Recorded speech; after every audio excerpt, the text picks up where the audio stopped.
welcome back to the program. You're still watching the Afia Morning Show. And like I said, it is still time for us to have conversations. And this one is something I'm particularly excited about. I like to hear about this, and it is on navigating the complexities of student leadership, challenges and sustainable solutions. So we're going to be talking about student leadership, the way forward, what it is like, and all of that. And to have this conversation, we've just been joined by Comrade Ali Cajetan, who is the chairman, Joint Campus Council, NANS, Enugu State. NANS is the National Association of Nigerian Students. Good morning, sir. How are you doing? I'm okay. Good morning. Good morning. Welcome here. Thank you. So with NANS, let's start with it. With NANS, are you still a student? Let's start from there. Yes. You're still a student? Because most times NANS president, they're no longer students, and I'm like, why are people who are not students? Why are they presidents and all of that? But how do you balance it? I think that's the first question I would ask. School and leadership. School and leadership. Well, I would say that it's a very challenging, honestly.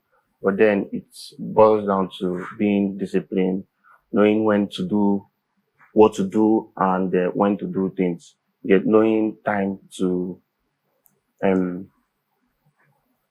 do things that are outside academics, and then knowing when it's right for you to focus on your academics and making sure that whenever it's time for you to study, you do that very well. Striking balance. Yes, striking balance. Okay. So you're the chairman, Joint Campus Council. What does that mean? Just explain your designation a bit to us. Okay, Joint Campus Council, like the name suggests, it's an establishment sort of to handle all the campuses in Enugu State. Oh, okay. Yes. So it's before now it's usually Joint Consultative Committee. But then 2 years ago it was changed to Joint Campus Council. Against the appointment the previous time, it's now election. So Joint Campus Council is, for instance, in Enugu State, we have representatives from different campuses that come together to form the central schools of NANS to oversee the general academic welfare of Nigerian students in Enugu State. Okay. Okay, let's talk about the challenges, right, of being a student leader. You know, what challenges do you normally encounter, you know, doing what you do? Well, the challenges are enormous. Aside the academic challenges, there are also systemic challenges. The issue of not having enough funding from institutions, the issue of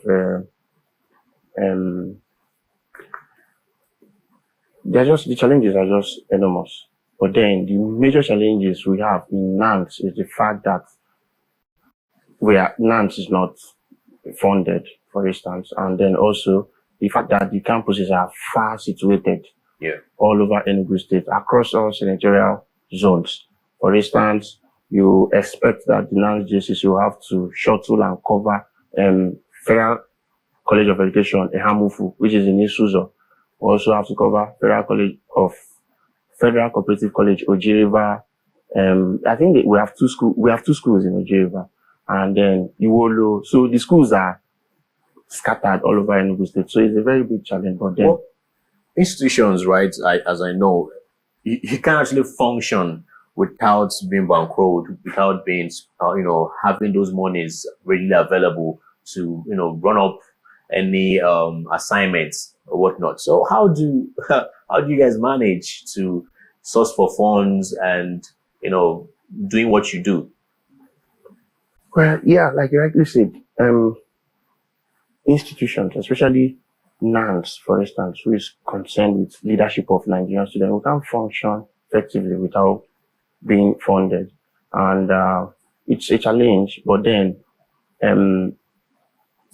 we do get support from government. Okay. Even though the support are not, but then we get support from government, and we also get support from institutions in Enugu State. But then, but are not that let me say enough to carry out what we have on our list. Okay. Let's take it a bit more personal. What inspired you to take up a role as a student leader? Like, what was it for you? What were you like, oh, you know what, let me go out and do this? Because a lot of people, the mentality is, please let me focus on my school. Because I'm asking you to also get the answers to a lot of people I see in student leadership roles, especially when I was in school. Like, we're already stressed enough with these books and all of that. What do you mean you want to come and be SUG president? What do you mean you want to be departmental president and all of that? So what inspired you to, want to be a student leader? Okay, leadership is a very important aspect of life. And if you're passionate about people, you know that living your life alone is not enough. Mm-hmm. You have to come out to help people. Mm. You have to come out to ensure that people are good, yes. And you put in efforts, put in work to make sure that if there are things you can do to better the lives of Nigerian students, you do them. Mm-hmm. So for me, I feel what inspired me to contest or be in student leadership is the fact that I know that there is a lot I can offer in terms of service to better the lives and to an extent be a voice to advocate and address issues that are myriad issues that Nigerian students are facing. So for me, it's all about service. It makes a lot of things easy for us. Okay. What role? Because I said this, I'm asking this question because I remember there was a year, I can never forget that person's name because he had a very odd name, but our SUG president in UNEC that year, he did not do anything. Let me not go into it. Let me not go into it. Let me not traumatize myself. But we see a lot of, and it's basically what we see in politics generally. A politician comes out and promises, manifesto, I'm going to do this, and then once they're elected into office, they shut everybody out. They don't do anything and all of that. So sometimes student politicians, they was past governor, but okay.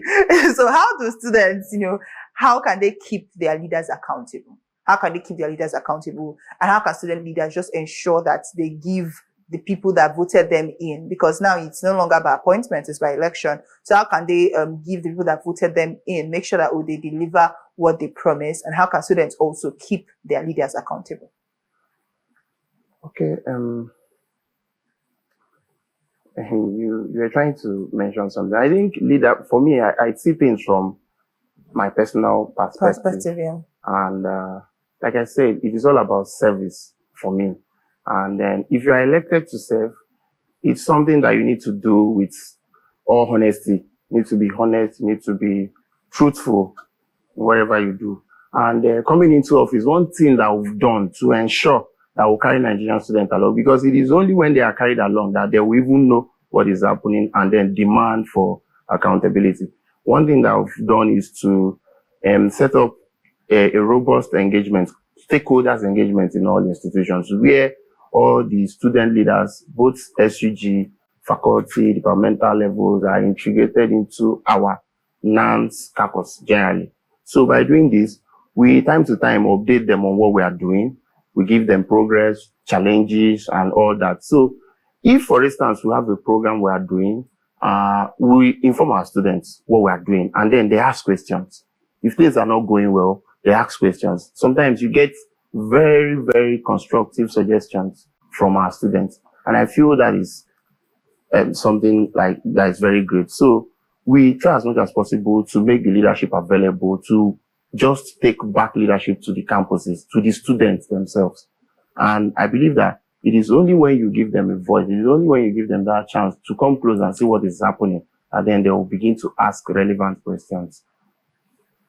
Okay, so let's forget about the student right now and get to the offices, right, of student leaders. How more or much can institutions, what can they literally do to foster and support student leaders? As you're complaining to that your institution, you don't even have funding that much, though. We have to source for these things to enable you, move around and do your work. But how can institutions better support student leaders? Even some of these institutions, some of these organizations, by the way.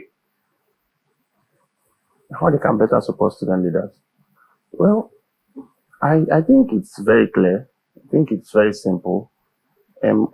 For our administration, all the programs that we have listed to do are programs that are targeted to empower students and giving them knowledge or giving them general support, empowerment. And I feel that a way that organizations and institutions can come in to do is maybe, for instance, when we maybe present proposals for an event, for a program that will benefit the life of students, they come in to give full support. And most times we don't have that. That doesn't happen. So I think it's just very simple. Doesn't that hinder the function of your organization? Which doesn't that hinder your works? Going about carrying out your due diligence, right? Doesn't that hinder maybe transportation or trying to sort out something in other institutions? But you can't literally go because what's readily available, you don't have a vehicle or the transportation to get to these places and even to sort the issues. Maybe it's monetary. Yeah, it's a challenge, but we are navigating through it. We are doing our best. So. On a final note, what advice would you want to give to aspiring student leaders? Anyone who wants to be a student leader, who wants to serve in that, like you said, it's about service, but anyone who wants to serve in that capacity, especially starting from school, what advice would you give? Considering that they don't fund your institution. Well, it is not about, you're not coming there to there's something amass wealth. There's something like, it's an institution, right? Yeah. It has to function. And it is functioning. Yeah, but there is always funding that allows a smooth running of any establishment, right? Because you wouldn't use all your personal monies to run an office. That's why it's an office, because it has to function. They have to have all those structures that makes it work, right? But if you say that, yes, I'm so... I think the point I was trying to make is, if, for instance, you roll out 10 projects you want to do, and then in the end, you're able to do 4 or 5, and then why you are not able to complete the 10 is because of paucity of funds. That's what I'm saying. Why wouldn't you finish that 10? Because... You get where I'm coming from, right? I get where you're coming from. But that should be a conversation. It's a conversation about that. You do your outreach. It's about what advice you have to give student leaders? Yeah, I think I have special interest there, because the thing is that most times student leaders come in with the idea of coming to amass wealth. Yes, which is the wrong idea. That's why I said considering it. Yeah, so if you have that idea and you're coming into office, you're going to be disappointed. You're going to be disappointed because the game is different here.